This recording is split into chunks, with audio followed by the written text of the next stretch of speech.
자, 여러분, 반갑습니다. 잘 지내셨죠? 너무 더워요. 예. 자, 기도하겠습니다. 기도하고 시작하겠습니다. 하나님 감사합니다. 다시 또 이 무더운 여름 중에도 또 계속해서 출석해서 또 우리가 열심히 하나님의 말씀을 배울 수 있도록 은혜 주심을 감사를 드립니다. 잘 감당할 수 있도록 육체적으로 강건함 허락하시고 또 함께 하나님께서 주신 말씀 또 배울 때에 은혜 안에서 배우고 또 함께 잘 익히는 시간 될 수 있도록 역사해 주옵소서. 예수님 이름으로 기도합니다. 아멘. 자, 지난 두 주는 우리 이창준 목사님께서 재미있는 시간 하셨죠? 예, 유익한 시간 하셨을 거라고 생각합니다. 자, 다시 일종의 약간 좀 쉬어가는 페이지처럼 좀 이렇게 따뜻한 분위기로 이제 진행됐다가 이제 또 다시 공부하는 분위기로 다시 돌아가겠습니다. 자, 오늘 주제는 이제 2강입니다. 우리가 1강에서는 그 서론적인 얘기를 좀 하면서 십계명이라고 하는 것이 원래는 이제 그 숫자가 이렇게 1, 2, 3, 4, 5, 6, 7, 8, 9, 10 이런 게 원래 없었다는 얘기를 했어요. 원래 그런 거는 이제 성경 자체가 원래 그런 게 아니었고 아예 그런 게 없죠. 그러니까 구별이란 게 없었는데 그런 것들을 이제 후대에 이제 숫자를 이제 붙이면 장절 이런 것들을 붙이면서 소위 이제 좀 구별되기 시작했고요. 자, 그런 얘기 했었고 그다음에 또 그러다 보니까 자연스럽게 십계명을 도대체 열 개를 얘기하는데 그게 어떻게 구별되는 거냐 이렇게 얘기하면서 유대교가 구별했던 방식, 천주교가 구별했던 방식, 또 이제 개신교가 구별했던 방식이 좀 다르다 이런 얘기 했었고 그래서 우리는 이제 어떤 것이 더 나은 건가에 대한 고민을 좀 하다가 어쨌든 이제 개신교에서 했던 방식으로 일단 나눴습니다. 그리고 뭐 어쨌든 이제 그런 또 무엇보다도 이제 전체적으로 십계명이 가지고 있는 그 출애굽이라고 하는 어떤 역사적인 배경 속에서 만들어진 것이다 이런 얘기를 우리가 지난번에 좀 했었고요. 자, 이제 구체적으로 이제 하나씩 좀 들어가 보겠습니다. 자, 오늘 할 얘기는 십계명의 제 1계명과 2계명에 대한 얘기. 우상 숭배를 금하는 이제 계명이 이제 두 개로 나눠져 있죠. 개신교는 이것을 이제 1과 2로 나눠 가지고 구별하는데 천주교하고 유대교에서는 이것을 구별하지 않고 하나의 통으로 봤다 이런 얘기를 했던 거 기억하시죠? 이제 연결된 내용이기 때문에 그렇다고 얘기할 수 있습니다. 자, 어쨌든 이제 그래서 서문부터 1계명과 2계명 쭉 나오는 내용들을 한번 쭉 살펴보고 오늘 만약에 다 할 수 있으면 다 하고요. 다 못하게 되면 다음 주에서 한번 더 하도록 하겠습니다. 자, 서문부터 1과 1계명과 2계명 이거는 이제 우리가 갖고 있는 개역 개정에 나오는 번역이고 일단 이렇게 구별되어 있습니다. 요걸 일단 한번 읽어보고 한꺼번에 다 같이 한번 읽어보고요. 시작하겠습니다. 좀 읽어볼게요. 시작. 하나님이 이 모든 말씀으로 말씀하여 이르시되 나는 너를 애굽 땅 종되었던 집에서 인도하여 낸 내 하나님 여호와니라. 이것이 서문이고요. 자, 1절입니다. 너는 나 외에는 다른 신들을 내게 두지 말라. 이 계명. 너를 위하여 새긴 우상을 만들지 말고 또 위로 하늘에 있는 것이나 아래로 땅에 있는 것이나 땅 아래 물속에 있는 것의 어떤 형상도 만들지 말며 그것들에게 절하지 말며 그것들을 섬기지 말라. 나 내 여호와 하나님은 질투하시는 하나님인즉 나를 미워하는 자의 죄를 갚되 아버지로부터 아들에게로 3, 4대까지 이르게 하거니와 나를 사랑하고 내 계명을 지키는 자에게는 천대까지 은혜를 베푸느니라. 이렇게 얘기를 하고 있습니다. 자, 서문부터 좀 살펴보겠습니다. 서문 자체를 이제 일계명으로 보는 이제 그런 이제 진영도 있다는 얘기를 했었는데 전통도 우리는 그렇게 보지를 않고 이건 서문 따로 놓고 그 다음에 일계명과 이계명 구별을 했죠. 다 서문에서 이제 어쨌든 이제 모든 문서는 이제 뭐 지금도 마찬가지고 옛날 문서도 마찬가지인데 항상 이렇게 서문에서 이제 뭘 설명하고 있는가 이게 되게 중요하죠. 그래서 뭐 우리나라의 뭐 3.1 독립운동, 독립선언서 이런 것도 마찬가지고 한국 헌법도 마찬가지고 일단 서문에서 뭘 설명하고 있냐가 제일 중요하죠. 그래서 이제 서문이 말하자면 이제 그 문서의 성격을 결정하는 거기 때문에 되게 중요하다는 얘기를 하는 겁니다. 자, 그래서 이제 서문에 보면 이렇게 나옵니다. 하나님이 이 모든 말씀으로 말씀하여 이르시되, 그러니까 하나님께서 앞으로 이 말을 할 거다 이렇게 얘기를 합니다. 근데 그렇게 얘기를 하시면서 이제 이르시되라고 했던 선언하는 게 뭐냐면 나는 너를 애굽 땅 종되었던 집에서 인도하여낸 내 하나님 여호와니라. 그러니까 이제 자기 이름 얘기부터 먼저 하거든요. 그러니까 자기 이름 얘기를 하면서 하나님의 자기 이름을 얘기합니다. 여호와라는 이름을 얘기를 하면서 여호와는 도대체 그럼 어떤 분인 거냐? 성격이죠. 그러니까 뭐 우리가 관계대명사라고 얘기하지 않습니까? 그래서 이제 I am 뭐 제호바 뭐 이렇게 쓴 다음에 후 그다음에 이렇게 얘기하죠. 난 누구다. 그러니까 설명하는 거죠. 그분은 어떤 분이다? 너를 애굽 땅 종되었던 집에서 인도하여 낸 너의 하나님 여호와다. 그러니까 하나님은 여호와라고 이름을 선언을 하시면서 그 이름에 담긴 의미는 뭐냐? 해방자라는 얘기를 하는 겁니다. 너를 해방시켰다. 그래서 일본으로부터 한국을 해방시켰다 뭐 이런 것처럼 이집트로부터 너희를 해방시켰다. 그러니까 해방자이신 하나님, 리버레이터 하나님을 얘기하는 겁니다. 자, 그것이 이제 그러니까 말하자면 그렇기 때문에 십계명의 제일 중요한 핵심은 이게 자유의 헌장 같은 거죠. 거의 뭐 독립선언서 같은 개념 같은 겁니다. 그래서 나는 너를 애굽 땅 종되었던 집에서 인도하여낸 내 하나님 여호와니라 이렇게 얘기를 하면서 하나님이 이제 자기 이름을 선언을 합니다. 근데 이 이름 안에 이제 세 가지 요소가 있다는 얘기를 하는 겁니다. 자, 여호와라는 이름입니다. 하나님의 이름이 처음 등장을 합니다. 물론 나중에 좀 더 설명하겠지만 하나님의 이름이 사실상 성경 전체에서 처음 등장하는 게 이거예요.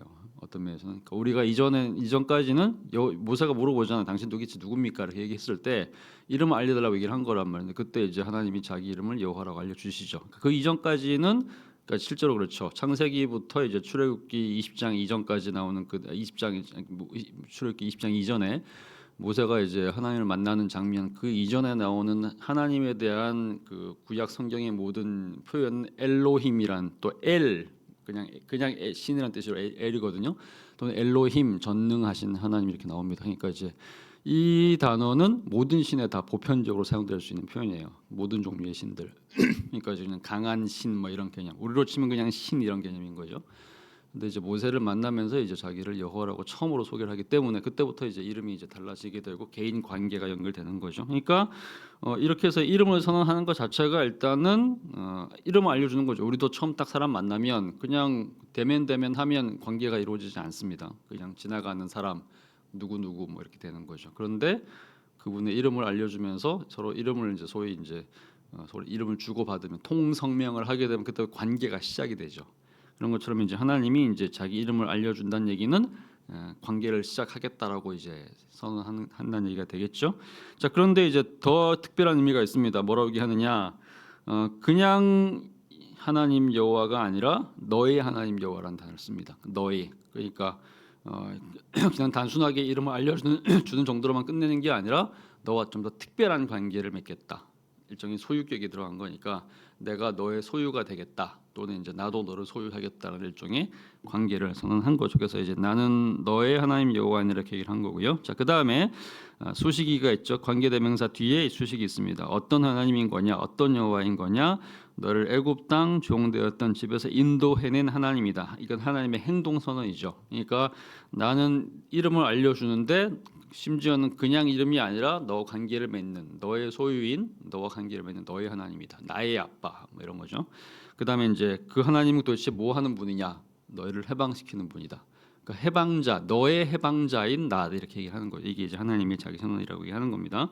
자, 그게 이제 쭉 연결되는 겁니다. 그래서 이제 나는 여호와니라라고 하는 1번 선언, 하나님의 이름 선언이라고 했죠. 십계명을 주는 존재가 누구냐? 십계명을 주시는 분, 십계명을 수여하시는 분은 바로 여호와라는 분이다. 근데 그분은 어떤 분인 거냐? 애굽 땅 종되었던 집에서 인도해낸 하나님이다. 이렇게 하는 겁니다.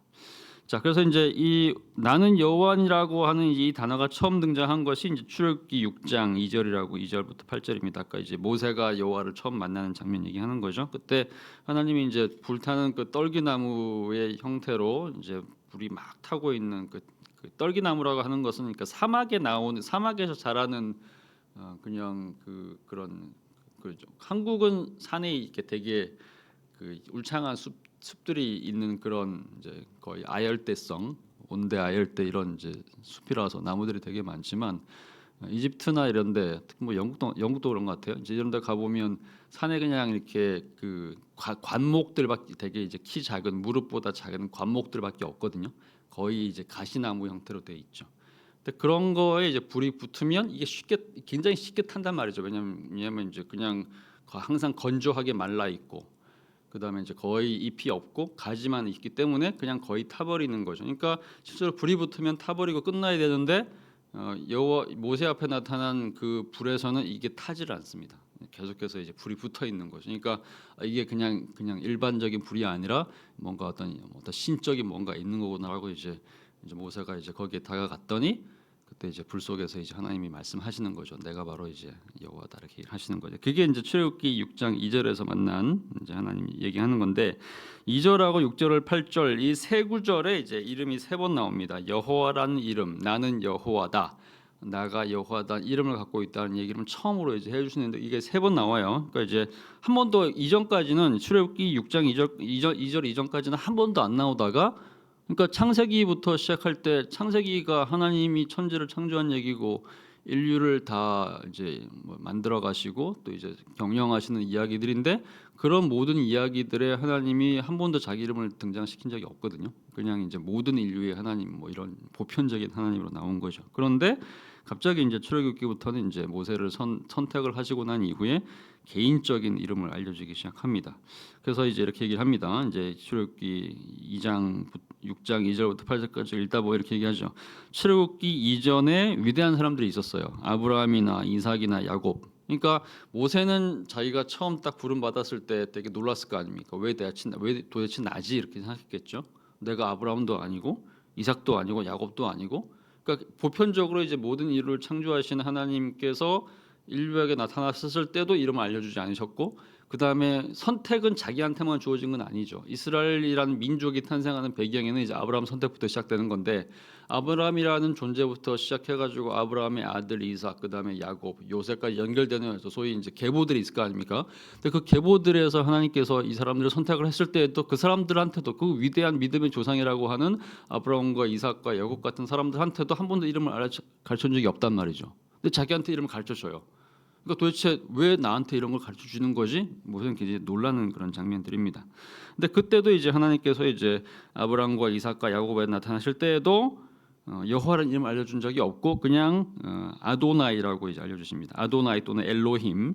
아도나이는 그냥 이제 신이라는 얘기고요. 엘로힘은 이제 전능한 신, God Almighty 이렇게 얘기를 하죠. 그렇게 알려줬는데 이거는 이제 실제로 그 당시에 그 문헌들을 보면 고대 근동에서 이제 등장하는 어떤 토판들 이런 것들 보면 이게 이스라엘 사람들이 갖고 있는 어떤 그 유적들만 아니라 뭐 수메르 사람들 뭐 그다음에 히타이트 그다음에 뭐 아카드 뭐 이런 그 사람들이 있거든요. 그다음 고대 바빌론, 아시리아 이런 사람들이 만든 어떤 문헌들 주로 이제 그 토판 형태로 돼 이제 태블릿이죠. 그 요만한 사이즈. 그 태블릿이라는 단어가 거기서 나온 거예요. 갖고 있는 그 요만한 사이즈로 된 돌인데 거기에 쐐기 문자로 이렇게 기록을 해놨거든요. 그게 이제 고대 문서들이죠. 거기에 보면 이제 하나님이라는 이름이 나오는데 그 하나님이라는 이름이 거의 다 엘로 나옵니다. 그러니까 엘이라는 이름, 뭐 엘로힘, 엘 샤다이 할 때 엘 있죠. 그 이름은 유대인만 사용한 이름이 아니라 그 지역에서 사용한 모든 신들이 공통으로 사용한 이름이었어요. 그러니까 엘 이렇게 나온단 말이에요. 그러니까 엘로힘이라 나온다는 얘기는 이게 이제 이스라엘만을 위한 신이 아니라 모두를 위한 보편적인 신 이런 개념으로 이제 유통되고 있었던 거죠. 자, 그런데 그런 식으로만 나타냈다는 그 하나님이 갑자기 모세한테 나타나 가지고는 자기 이름을 이제 다르게 알려준단 말이죠. 여호와라는 이름으로.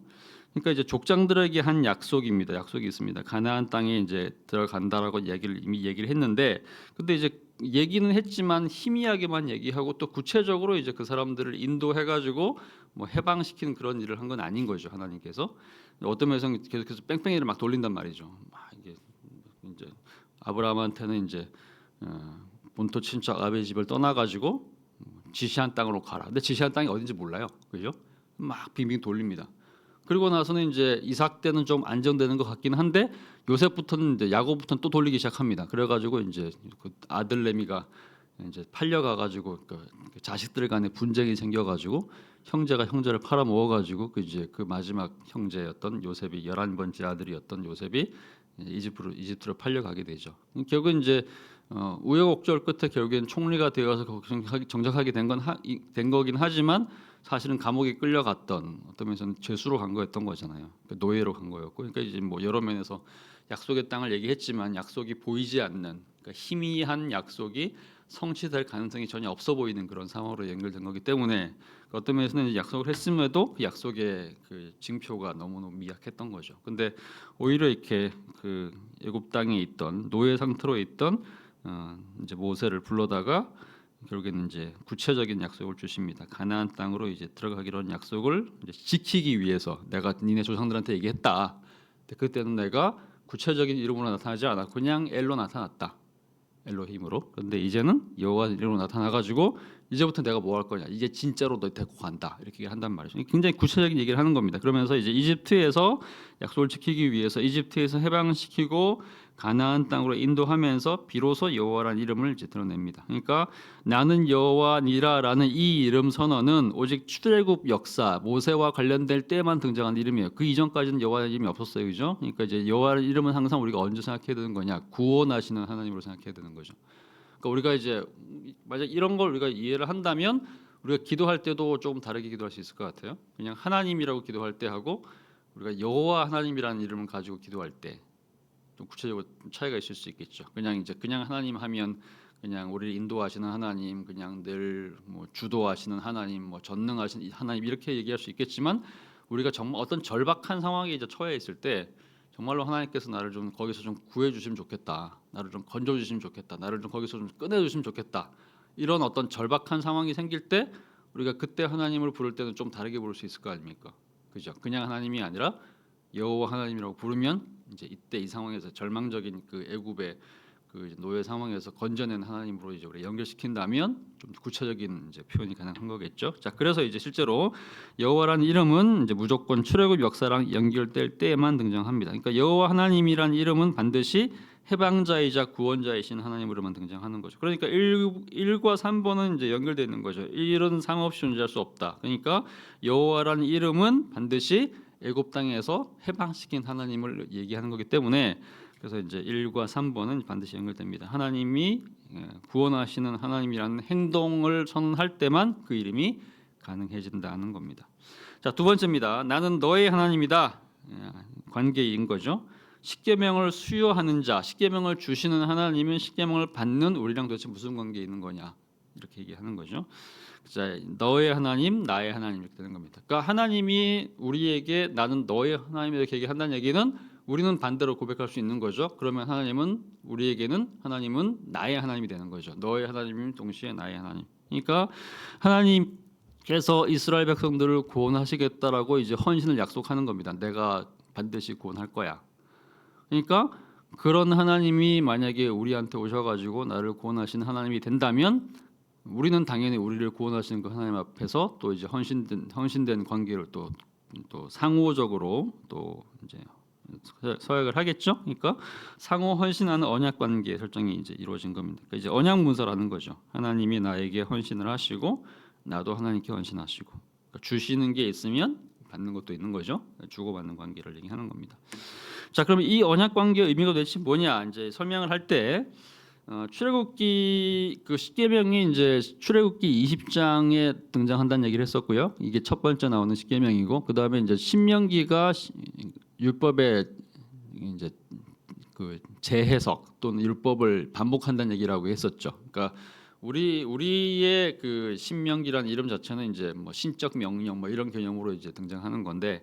실제로 이제 그 영어로 된 그 신명기는 듀트로노미라는 얘기를 했어요, 그죠? 이 듀는 이제 듀에 달 때 이, 노미는 이제 노모스, 놈이라고 그러죠. 영어로 놈, 규범입니다, 규범. 그러니까 제2의 규범. 그 무슨 얘기냐면 출애굽기, 레위기에서 했던 이야기를 마지막에 한 번 더 반복하는 것, 제2의 그러니까 반복하는 계명인 거죠. 그러니까 신명기는 이제 그런 의미에서 이제 제2의 계명이기 때문에 말하자면 출애굽기 20장에서 나왔던 십계명을 신명기 6장에서 한 번 더 얘기를 해주는 거죠. 그래서 똑같은 게 이제 두 개 나오는 겁니다. 근데 신명기에는 그렇기 때문에 조금 더 설명이 더 많이 나와요. 왜냐하면 이제 출애굽기 처음 딱 20장 나올 때는 그냥 딱 던져만 놓았다고 얘기를 한다면 나중에 이제 한 번 더 모세가 이거는 이제 맥락이 모세가 이제 자기가 이스라엘 백성들을 이제 광야에서 40년 동안 인도를 한 다음에 이제 딱 이제 마지막이죠. 이제 바로 이제 요단강 건너가면 바로 이제 가나안 땅 들어가는 건데 모세는 못 들어가잖아요, 그죠?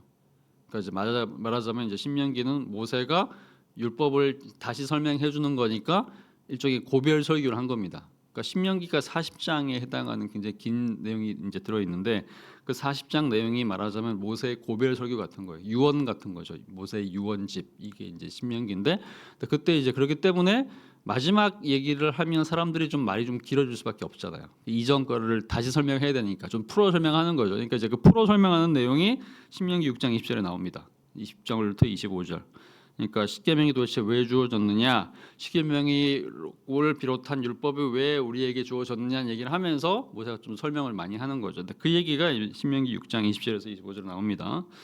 자, 하나님 여호와께서 이 언약 관계에 이미 밑에 나오죠. 신명기 26장 20절에서 25절. 하나님 여호와께서 여호와 이름 나왔어요. 여호와께서 명령하신 증거와 규례와 법도, 그러니까 율법을 도대체 왜 줬느냐 이유를 설명하는 거죠. 여호와께서 권능의 손으로 우리를 애굽에서 인도하여 내셨냐니. 그러니까 율법의 의는 뭐냐? 율법의 의는 뭐라 했죠? 해방시키는 하나님을 알려주고 싶은 거다 이걸 하는 겁니다. 구원하시는 하나님, 노예 상태로부터 해방시킨 그 하나님을 이제 알려주는 것이고, 그래서 그 하나님께서 이제 그 명령을 이제 우리에게 주셨는데, 율법을 주셨는데, 그럼 왜 그렇게 우리에게 주신 거냐? 그러니까 우리를 구원하신 하나님을 알려주기 위해서다 얘기를 한 거고, 그 다음에 그걸 알게 되면 어떤 일이 벌어지는 거냐? 우리가 하나님을 경외할 수밖에 없게 된다. 왜냐하면 우리를 구원하셨으니까. 그래서 이제 하나님을 우리가 경외하면 어떤 일이 벌어진다? 복을 누리게 된다.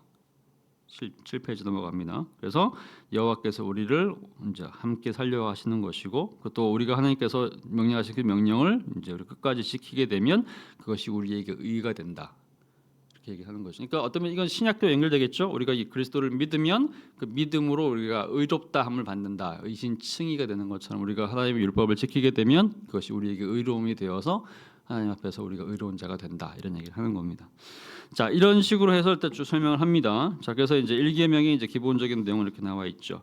자, 그리고 이제 1계명과 2계명을 연결해서 얘기를 한다면, 자, 1계명은 뭐 단순하게 나옵니다. 너는 나 외에는 다른 신들을 내게 두지 말라. 이것이 1계명이고요. 되게 짧은 내용이죠. 근데 그리고 나서 이제 2계명이 우상을 만들지 말라. 위로 하늘에 있는 것이나 아래로 땅에 있는 것이나 땅 아래 물 속에 있는 것을 어떤 형상도 만들지 말라. 절하지 말고 섬기지 말라. 이렇게 얘기를 합니다. 자, 그러면 이제 1계명과 2계명은 어떤 관계인 거냐? 서론이 나오고 난 이후에 1계명과 2계명은 이제 하나의 연결된 계명이라고 얘기할 수 있겠어요. 자, 그래서 이제 우리는 1계명과 2계명을 이것을 분리해서 1계명 따로 2계명 따로 얘기를 하지만, 그래서 이제 사실 연결된 계명이기 때문에 유대교와 천주교는 이것을 하나로 이제 통합해서 본다고 얘기했어요. 그래서 이제 사실 하나로 연결된 계명인 겁니다. 이제 우리가 그래서 이제 앞으로 이제 제가 1계명, 2계명 얘기할 때는 이제 개신교가 분류하는 방식대로 얘기를 할 겁니다. 그래서 1계명의 선언은 이제 우상 숭배하지 말라. 일종의 선언 같은 거죠. 그래서 이제 너는 나 외에는 다른 신들을 내게 두지 말라. 이 명령입니다. 설명이 따로 없죠?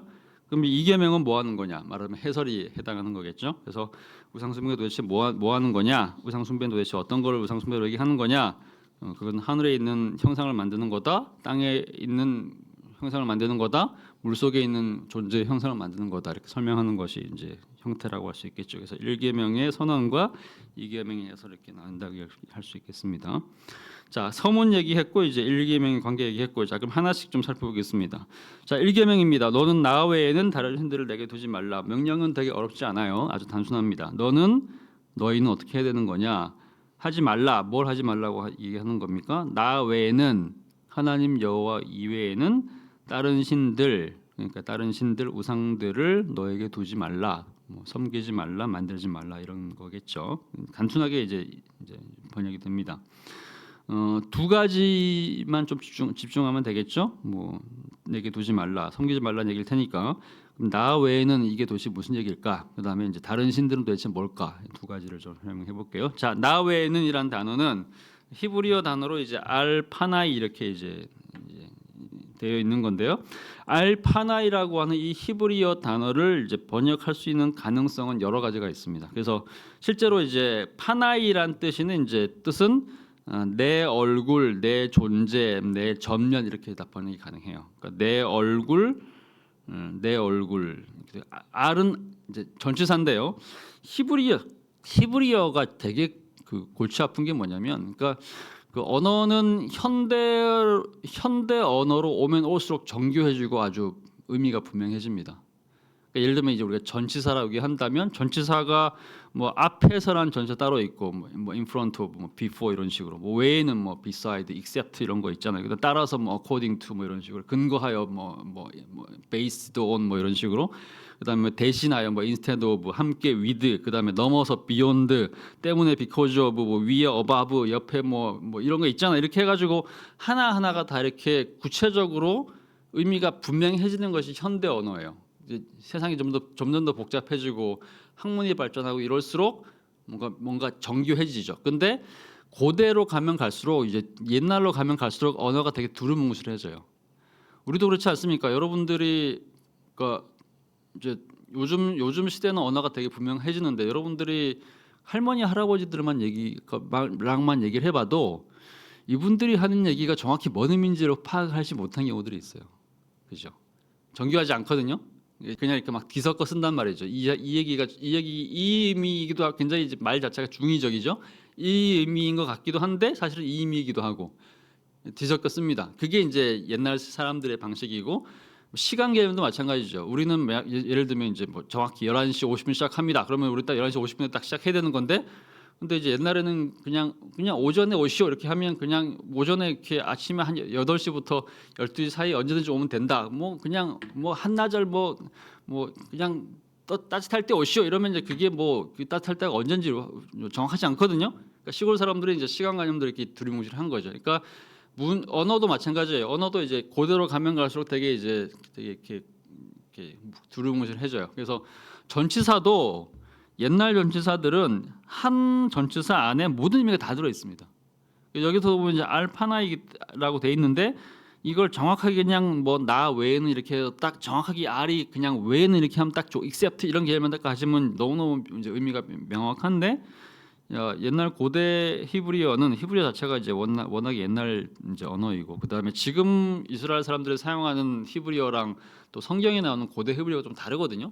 고대 히브리어에 나오는 그 R은 그냥 단순하게 그냥 외에는 앞에는 정도가 아니라 사실상 존재하는 모든 전치사 의미를 다 하고 있어요. 그래서 앞에는 외에는 따라서 근거하여 대신하여 함께 넘어서 때문에 위에 옆에까지 향해 대항하여 위하여 그러니까 존재하는 모든 전치사가 다 포함되는 거기 때문에 이거를 이제 번역을 어떻게 하냐에 따라서 사실은 좀 더 이렇게 다양한 의미가 산출될 수 있죠. 근데 전체적인 흐름상 아마 이런 의미일 것이다라고 이제 생각해서 여러 이제 번역들이 좀 다양하게 번역을 했던 거예요. 천주교에서 나온 천주교 성경, 그러니까 천주교가 1970년대, 80년대에는 공동 번역이라는 성경을 썼어요. 그래서 이건 왜 공동 번역이라고 하냐면 개신교하고 천주교가 연합해서 공동으로 번역한 성경이 있었거든요. 되게 이제 우리 옛날 성경이 되게 우리가 지금 여전히 사용하고 있는 성경이 되게 옛날 말을 쓰고 있기 때문에 뭐 하신이라 뭐 했느니라 뭐 이런 식으로 표현 쓰고 있으니까 그 표현이 이제 젊은 사람들한테는 새로운 세대 사람들한테 안 맞는다. 이렇게 해가지고 천주교하고 개신교가 연합을 해가지고 소위 이제 공동 번역이라는 것을 번역을 했습니다. 근데 이게 공동으로 사용하기로 하고 번역을 한 건데 이 공동 번역이 실제로는 사용이 안 됐어요.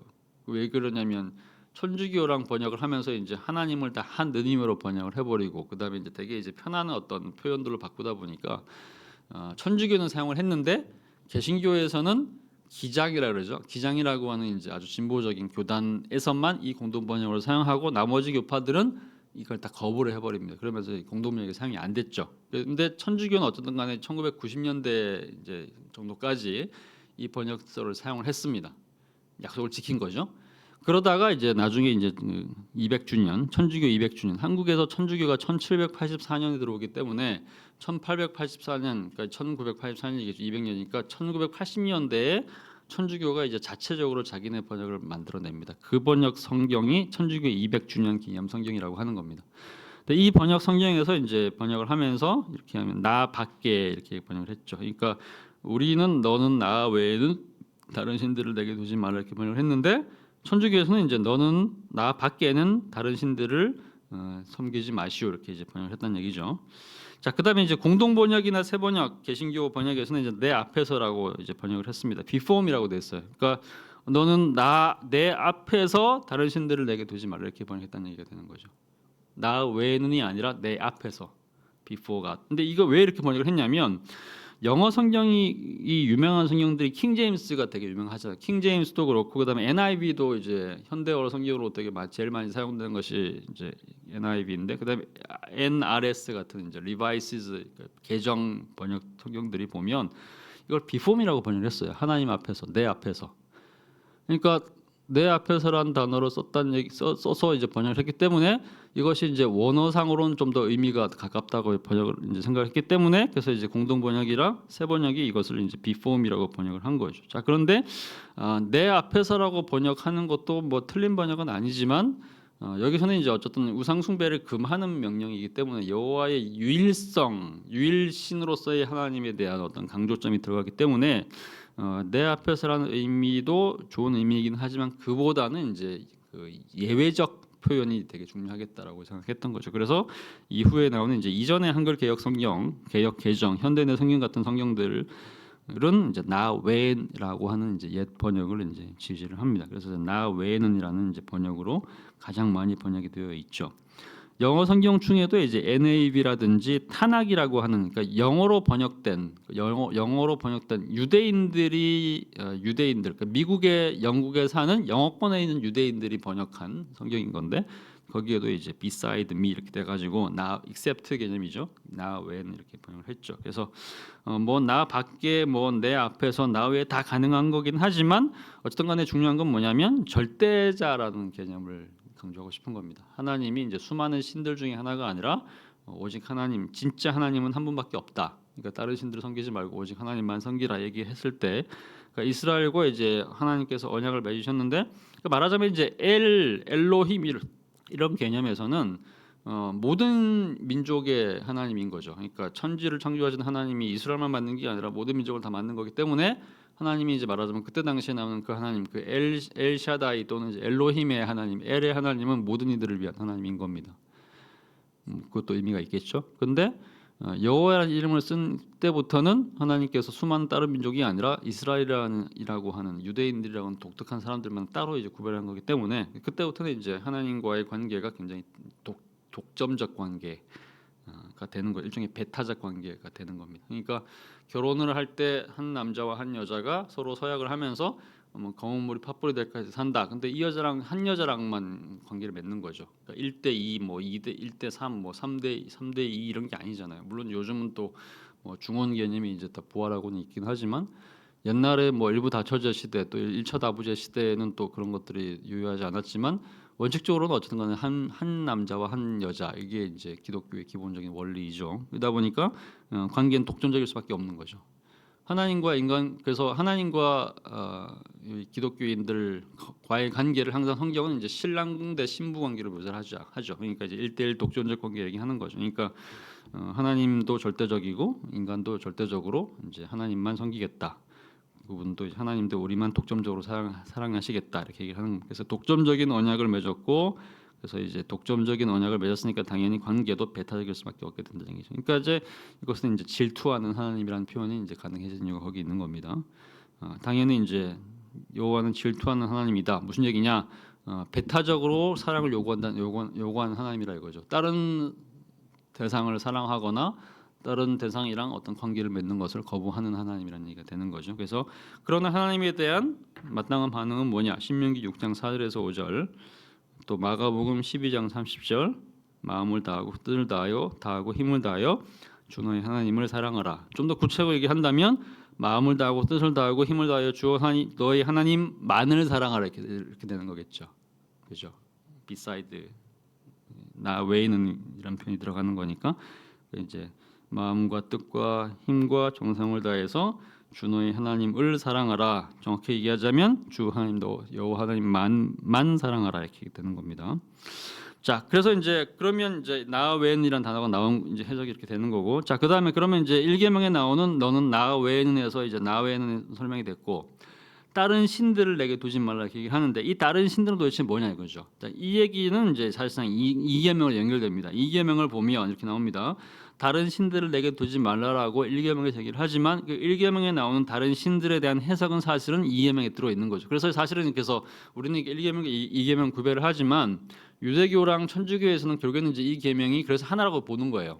구별할 필요가 없다고 생각하는 거죠. 왜냐하면 이제 이 내용이 연결되는 거니까. 어쨌든 이제 우리는 이제 구별했어요. 자, 그래서 2계명입니다. 다른 신들을 내게 두지 말라. 다른 신들이 도대체 뭐냐? 너를 위하여 새긴 우상. 이게 다른 신인 거죠. 새긴 우상. 그다음에 그 새긴 우상은 위로 하늘에 있는 것, 아래로 땅에 있는 것, 그다음에 땅 아래 물 속에 있는 것 얘기하는 겁니다. 그러니까 위로 하늘에 있는 것은 조류를 얘기하는 걸 것이고, 그죠? 땅에 있는 것은 주로 이렇게 포유류나 뭐 파충류를 얘기할 겁니다. 물 속에 있는 건 어류 얘기하는 거겠죠? 그러면 어류하고 포유류, 파충류, 조류는 섬기면 안 되는 거니까 그러면 양쪽에 있는 건 섬겨도 되는 건가? 양서류는 섬겨도 되는 건가? 그건 아니겠죠. 왜냐하면 양서류는 땅에도 있고 물에도 있는 거니까 어쨌든 둘 다 섬기면 안 되는 거죠. 근데 만약에 만약 이제 십계명을 모세가 썼다고 이제 알려져 있는데 모세가 그 현대 과학적인 생물학의 어떤 분류 기준을 알아가지고 포유류랑 조류랑 파충류랑 양서류를 구별할 수 있었으면 아마 한 구절이 더 들어갈 수도 있었을 것 같아요. 땅과 물 속을 왔다 갔다 하는 것들의 형상이라는 단어도 들어갈 수도 있었겠죠. 근데 어쨌든 이제 그런 과학 시대는 아니니까 어쨌든 그 세 가지로만 구별한 겁니다. 하늘에 있는 거, 그다음에 땅에 있는 거, 물 속에 있는 거 세 가지. 자, 어떤 종류의 형상도 만들지 말라. 그러니까 이게 우상이자 형상이라는 얘기죠. 그다음에 만들지 말라. 세 가지 명령입니다. 만들지 말라.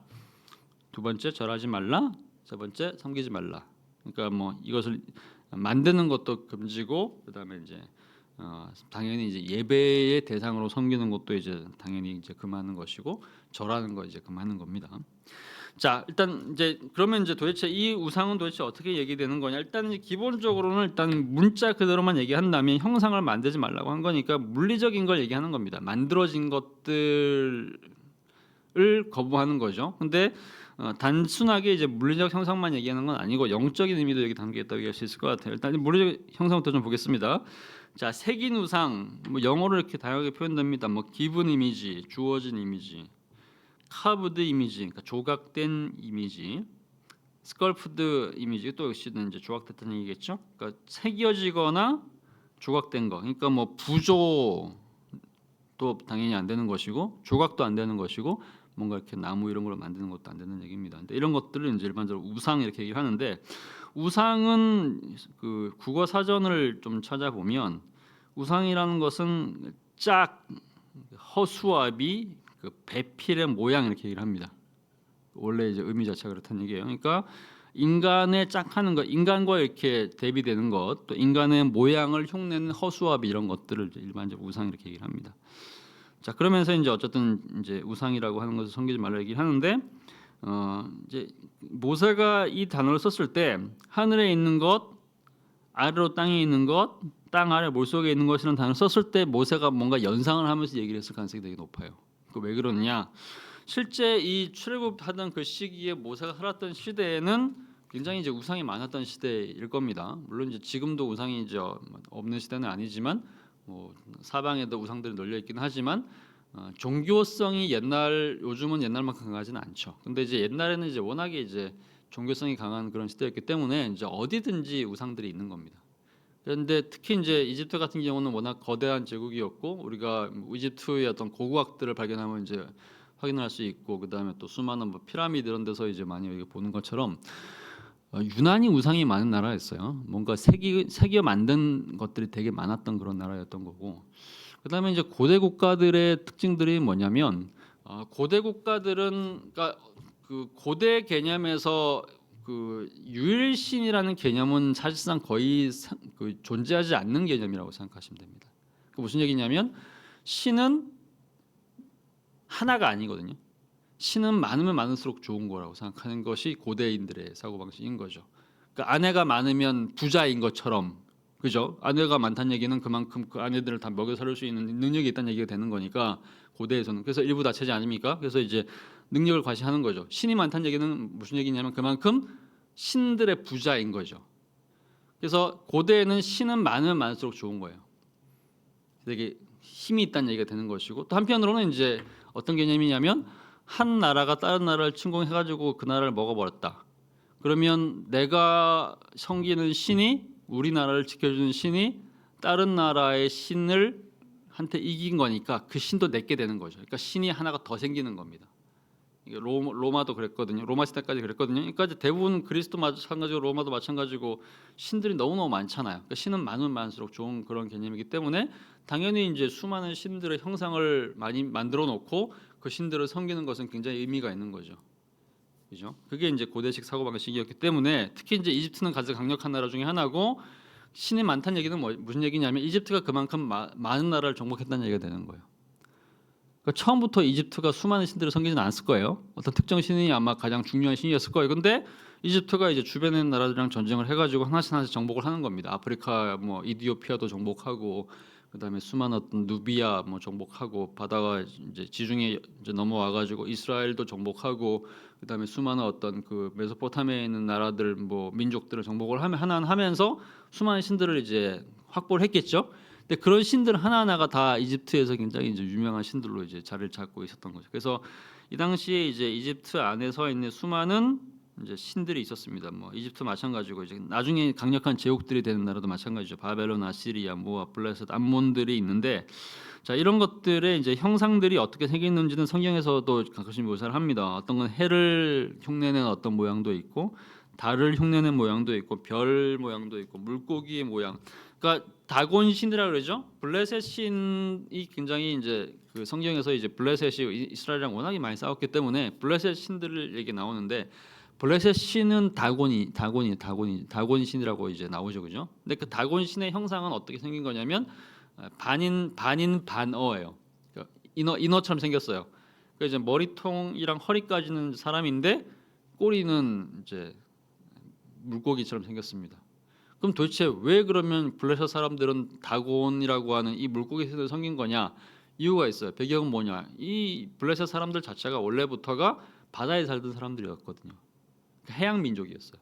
그러니까 이스라엘은 해양 민족이 아니죠. 이스라엘 사람들은 이제 메소포타미아 내륙에서 이동을 해와가지고 이제 해안 지방을 포함하는 이스라엘에 살게 된 거였는데 원래 이제 해안 지방에서 더 강력했던 사람들은 배 타고 다니는 사람들이었단 말이죠. 그 사람들 블레셋이었죠. 블레셋은 이제 아마도 저쪽 그러니까 뭐 우리가 페니키아라고 하는 그런 나라의 이제 후손일 거라고들 얘기를 하죠. 그러니까 이제 무슨 얘기냐면 이제 바다를 돌아다니는 사람들이었기 때문에 바다의 신을 섬길 거 아닙니까? 그러면 이제 바다의 신이라고 한다면 당연히 물고기 형상을 생각할 수밖에 없는 거예요. 그래서 다곤 신은 항상 물고기 형상을 갖고 있어요. 자, 그다음에 이제 뭐 야생 염소 뭐 이런 거 섬기는 데도 있겠죠. 사자, 독수리, 그다음에 황소, 전갈 이런 것들이 이제 다 신으로 섬겨졌는데 이런 것들이 다 사실 다 이제 형상들을 갖고 있었다고 얘기할 수 있습니다. 이집트 같은 경우에. 자, 근데 특이하게도 보면 이집트와 관련해 가지고 이제 성경에서 우상으로 등장하는 가장 대표적인 형상이 소의 형상이에요. 황소의 형상이 있거든요. 실제로 이스라엘 백성들이 애굽에서 나와 가지고 굉장히 다양한 신들을 섬겼던 이제 그 이집트인데 왜 모세가 이제 십계명 사건 보면 나오잖아요. 십계명 출애굽기 20장 그 어간을 보면 모세가 산에 올라가 가지고 하나님이랑 대면하면서 십계명 받기 전에 굉장히 오랫동안 이제 대기를 합니다. 올라갔는데 내려오질 않는 거예요. 그죠? 그러니까 이제 밑에서 기다리는 이스라엘 백성들이 너무너무 화가 났어. 도대체 이제 화가 나기도 하고 당황스럽기도 한 거죠. 지도자가 올라갔는데 산에 올라갔는데 내려오질 않는다. 굶어 죽은 거 아닌 거냐? 뭐 아니면 이제 하나님한테 이제 벌 받아 가지고 죽은 거 아닌 건가? 아니면 이제 또 이렇게 들짐승한테 잡혀 죽은 거 아닌 건가? 도대체 가서 내려오질 않네? 그러니까 이제 되게 막 두려웠던 겁니다. 그러니까 이제 두려우니까 이제 아론한테 찾아가 가지고 야, 우리 지도자 안 내려온다. 이제 우리 신도 없어졌다. 모세가 아마 불경한 죄를 지어가지고 하나님이 아마 여호와 하나님이 아마 모세 죽여버린 것 같아. 그러니까 모세를 죽였으니까 우리 지도자 죽었으니까 아마 여호와 하나님 우리 버린 거겠지. 그러면 우리에게 다른 신이 필요한 거 아니냐 이렇게 얘기하는 거죠. 그러니까 이제 아론이 그 분위기가 너무 쌀벌하니까 이제 대기하고 기다릴 수가 없으니까 백성들한테 이제 귀골이랑 다 이제 갖고 오라고 하죠. 그래서 이제 갖고 와가지고 금을 받았죠. 형상을 이제 녹입니다. 그런 다음에 뭘 만들었습니까? 송아지를 만들어서 소를 만들었단 말이죠. 왜 소를 만들었냐 이거죠. 소를 만든 이유가 있을 거라는 얘기죠. 이 소란 얘기는 한마디로 말하면 이집트에서 있었던 여러 신들 중에 하나일 겁니다. 그죠? 근데 이제 소가 상징하는 것들이 있죠. 소는 여러 가지 상징. 일단 이제 힘을 상징해요. 굉장히 강력한 힘. 그죠? 특히 황소란 얘기는 이제 그 숫소 얘기하는 거거든요. 숫소 생식의 능력이 탁월한 거. 그다음에 힘이 좋은 거. 그다음에 한편으로는 또 이제 농사를 지으면서 먹을 것을 마련해 주는 거죠. 그러니까 소위 이제 소를 섬기는 것이 굉장히 중요한 그런 이제 농경 문화, 이집트 농경 문화인 거죠. 그러니까 농경 문화의 신인 겁니다. 아마 그 이스라엘 백성들한테는 소가 그러니까 그 이전까지 별로 중요하지 않았을 수 있어요. 왜냐하면 이스라엘 백성들은 원래는 유목민이었던 거죠. 그러니까 오히려 양 같은 게 더 중요할 수도 있었고 양이나 염소가 더 중요할 수 있었을 거예요. 근데 이 사람들이 이제 애굽에서 오랫동안 400년 이상 이제 노예 생활을 하면서 소위 이제 농경 민족으로 거듭나게 된 겁니다. 노예 생활을 하면서 그때부터 이제 소가 중요해진 거죠. 그러니까 이제 이집트의 강력한 그 문명과 풍요를 가져온 신 그게 이제 황소인 거죠. 그 황소의 모양으로 일단 이제 우상을 만들었던 거죠. 또 한편으로 이런 것도 있어요. 그러니까 십계명에 나오는 그 십계명 이전에 보면 모세가 그 이스라엘 백성들을 그 이집트에서 탈출시키기 위해서 파라오를 찾아가는데 파라오가 거부하죠. 그러니까 10가지 재앙 오늘 설교 중에 나왔죠. 10가지 재앙을 내리는데 10가지 재앙이 뭐 피, 개구리 뭐 그다음에 이 파리 그다음에 또 독종이라 그러죠. 독종 가축들이 병 걸려가 죽는 거 있잖아요. 근데 그 10가지 계명 10가지 재앙이 말하자면 이집트가 섬겼던 대표적인 10가지 신에 대한 일종의 심판이라고 이제들 많이 해석을 합니다. 그러니까 피는 나일강 자체가 아예 피로 물든 거죠. 나일은 그 이집트 사람들은 나일강을 섬겼거든요. 나일강으로부터 모든 먹을 것이 나오기 때문에 일종의 이제 그 강을 섬긴 겁니까? 그러니까 피는 이제 나일강에 대한 심판. 개구리 형상을 가지고 그러니까 양서류니까 물과 이제 그 땅을 왔다 갔다 하죠. 그러니까 말하자면 이제 이집트의 땅과 이집트의 물에 대한 심판 뭐 이런 거죠. 그다음에 뭐 이런 것도 이제 그런 형상이 있는 거죠. 파리 역시 파리도 이렇게 섬겼던 것이고 그다음에 이제 독종 같은 경우는 이제 그 소인데 소를 섬기는 굉장히 중요한 의식이 있었어요. 나중에 이제 장자를 그다음에 이제 흑암은 말하자면 태양신에 대한 심판 이런 것이고 그다음에 이제 장자를 죽이는 거는 이제 파라오 자체에 대한 심판인 거죠. 그러니까 장자가 계승하는 거니까 파라오라는 하는 왕권을 심판하는 거니까 말하자면 이제 이런 식으로 해가지고 이집트가 섬기던 모든 것들을 다 한마디로 이제 박살을 낸 것이 이제 십계명 10가지 재앙이라고 할 수 있는 건데 그 중에 하나가 이제 소였다고 할 수 있습니다. 그러니까 소가 이제 있는데 그래서 이제 소는 이제 말하자면 여러 가지를 상징하죠. 일단 풍요로 힘과 이제 권력과 이제 풍요 이런 것도 상징하는 건데 그래서 이제 광야의 금송아지도 이렇게 만들어졌고 뉴욕에 가면 맨하튼에 이제 증권거래소가 있죠. 여기에도 보면 송아지가 있어요. 가끔씩 이렇게 사진 같은 거 뭐 올라오는 거 보면 아주 강력한 힘을 갖고 있는 힘 되게 좋아 보이는 이제 성난 황소의 모습이 이렇게 있거든요. 이제 이게 말하자면 이제 이집트의 이제 총아지를 부활시켜서 그걸 갖다 놨어요. 그러니까 이제 쉽게 말하면 그러니까 돈을 섬기는 사람들이 모여 있는 공간을 얘기하는 겁니다. 이 당시에 이집트의 신 아피스라고 하는 건데 이 아피스라고 하는 이제 신이 소신이었고 또 심지어는 그래서 이제 그 당시에 이런 건 많이 나오죠. 성경에 보면 이제 그 어떤 우상을 신을 음란하듯 섬긴다라는 단어가 되게 많이 나옵니다. 근데 이게 무슨 얘기냐면 이제 고대에서는 신이라는 존재가 인간과 어떤 일종의 생식 관계를 할 수 있다고 믿는 그런 경향이 있었어요. 그래서 그 신전을 가게 되면 신전 창기라 그래요. 그러니까 신전에서 이렇게 그 일종의 이제 여성 사제이자 여성 신녀 이런 건데 이 사람들이 이제 주로 뭘 하는 거냐면 그 상징하는 신과의 어떤 성적인 관계를 맺는 그런 역할을 하는 겁니다. 그러니까 이러면 제사를 드릴 어떤 남자가 찾아오면 그 남자하고 신전 창기이면서 동시에 일종의 무당 같은 존재인 거죠. 둘이 성적인 관계를 맺습니다. 근데 그건 뭘 의미하는 거냐면 이제 그 신과 이 여자가 이제 함께 관계를 맺으면서 소위 이제 일종의 이제 출산을 하게 되는 거죠. 그러니까 일종의 이제 정액과 이제 체액이 이제 교감되면서 일종의 이제 뭐 수정을 하게 되는 관계. 그러니까 쉽게 말하면 이제 생명체가 탄생하게 되는 관계. 그러니까 풍요를 상징하는 어떤 그런 의미를 얘기하는 건데 이런 식으로 해가지고 이제 소를 섬기는 이 아피스 신전에서도 소 앞에서 이런 그 행위를 하는 그러니까 신으로 모셔진 소 앞에서 이런 행위를 하는 그런 것들이 굉장히 이제 많이 등장을 이제 했어요. 자, 실제로 이제 그렇기 때문에 이제 이런 종류의 어떤 그 우상 숭배는 대부분 다 일종의 성적인 행위랑 연결된다고 생각하시면 되죠. 그래서 성경에 보면 이제 항상 그 여호와 하나님을 섬기는 것을 강조를 하면서 우상 숭배를 금할 때마다 항상 이제 음란에 관련된 이미지를 가져옵니다. 또 실제로 이제 그것이 영적인 간음이라는 의미도 있는 거지만 실제적으로도 육체적으로 이제 대부분의 어떤 그 신전에서 그런 종류의 관계들이 이루어졌기 때문에 그렇게 또 얘기를 하는 거죠. 그러니까 음란하듯 섬긴다는 얘기를 하는 얘기가 되는 거예요. 실제로 이제 바알 뭐 이집트뿐만 아니라 이제 그 성경에 나오는 가장 많이 나오는 이제 남성 신이 바알이고 여성 신이 이제 아세라 또는 아스다로 이렇게 나옵니다. 근데 이제 바알 신의 그 신전하고 아스타롯 신의 신전에서는 항상 일종의 이제 성적 관계가 이루어져요. 거의 대부분. 왜냐하면 바알 신은 남성 신이고 아스타롯은 여성 신인데 바알이 상징하는 것이 이제 폭풍과 번개와 비와 하늘이고 그 다음에 아스타롯이 상징하는 것이 사랑과 다산, 전쟁, 땅 이런 것들이죠. 그러니까 하늘과 땅이 만나는 거죠. 그죠? 그럼 하늘과 땅이 어떻게 만나는 거냐? 일종의 성적 교합을 통해서 만나는 그런 얘기를 하는 거죠. 그러니까 바알 신과 아스타롯 신이 소위 말해서 성관계를 하게 되면 그것이 이제 비가 되는 것이고 그것이 그게 햇빛이 되는 것이고 그래서 이제 수많은 어떤 생명체들이 자라게 되고 그래서 이제 수많은 풍요로운 어떤 추수가 이루어진다 이런 개념이기 때문에 그래서 이제 항상 이런 종류의 신전에서 일어나는 일들은 일종의 성적 결합입니다. 그죠? 그러니까 이제 다른 신들을 섬기는 것을 넘어서서 성적 방종까지 일어나게 되기 때문에 이것을 끝까지 이제 금지했던 것이 굉장히 많은 스토리들로 연결되어 나오는 거죠.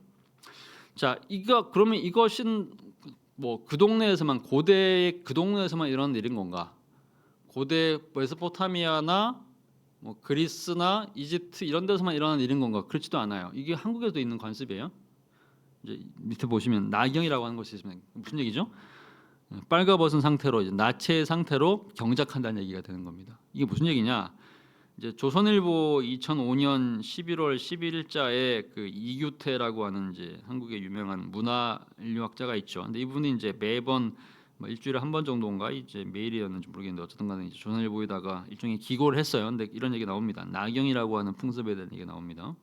정월 대보름날 그러니까 이제 달이 엄청나게 이렇게 밝을 때, 그러니까 만월일 때, 그러니까 이때는 이제 말하자면 이제 모든 그 음기와 양기가 가장 충만할 때가 이제 이때인 거죠. 이때에 전날 수총각, 그러니까 한 번도 이제 성적인 결합을 한 적이 없는 수총각이 토우, 이제 토우는 흙으로 만든 소겠죠. 그다음에 목우로 이제 나무로 만든 소로 밭을 가는데 이때 이제 소를 모는 사람은 반드시 수총각이어야 되고 그다음에 빨가벗어야 돼요. 그래서 아무것도 이제 걸치지 않은 수총각이 이제 이 나무로 만든 소 또는 또 이렇게 그 흙으로 만든 소를 가지고 이제 땅을 갈면 그러니까 말하자면 이제 일종의 이제 대지는 땅은 여성이고 그다음에 이 남성은 남성이죠, 그죠? 그러니까 이제 남성은 빨가벗은 상태로 일종의 이제 성적 결합을 한다는 얘기가 되는 거겠죠. 이 관습을 엄청나게 밝은 그 달빛 밑에서 하게 되면 풍작이 생긴다, 풍요가 일어나가지고 그 해는 이제 소위 이제 풍년이 된다 이런 종류의 이제 생각인 거죠. 근데 실제로 이런 거를 언제까지 했냐면 거의 일제 시대까지 했어요. 한국에서.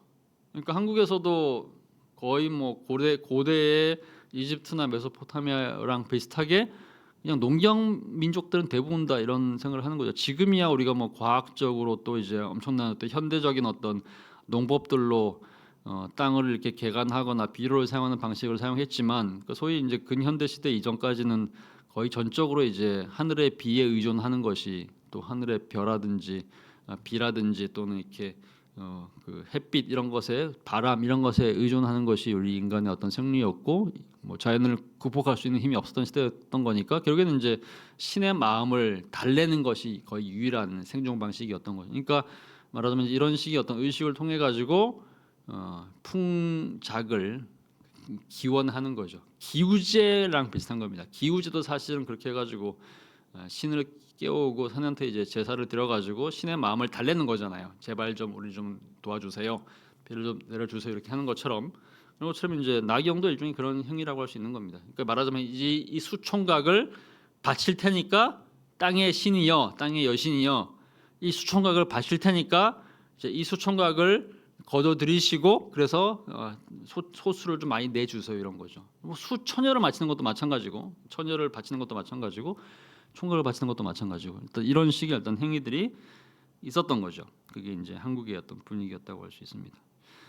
자, 그런데 이런 모든 것들에 대해서 성경은 이제 금지를 합니다. 20장 23절 너희는 나를 비겨서 그러니까 나를 흉내 내어서 은으로나 금으로나 신상을 만들지 말라. 일단 신의 형상으로 그러니까 기본적으로 일단 이제 두 가지 의미가 있죠. 신의 형상도 만들면 안 된다. 그러니까 대부분의 어떤 모든 나라들은 소위 이제 우상이라고 하는 것이 일단 신의 형상을 가지고 있다고 얘기할 수 있죠. 그러니까 신적 존재를 상상한 다음에 신으로 상상되는 어떤 존재의 모습, 그 외양을 소위 이제 그뭐 조각이라든지 또는 이제 어떤 점토 이런 걸로 이제 나무나 이런 것들을 만드는 것이 이제 기본적으로 우상이죠. 근데 하나님은 이제 나를 비겨서 그러니까 하나님의 형상도 만들지 말고 동시에 또 인간의 형상도 만들지 말라. 모든 종류의 동물의 형상도 만드니까 모든 종류 어떤가는 모든 종류의 형상을 다 거부를 했습니다. 그래서 이제 인간의 형상도 이제 거부하는 것이고 그래서 남신과 여신 다 거부했고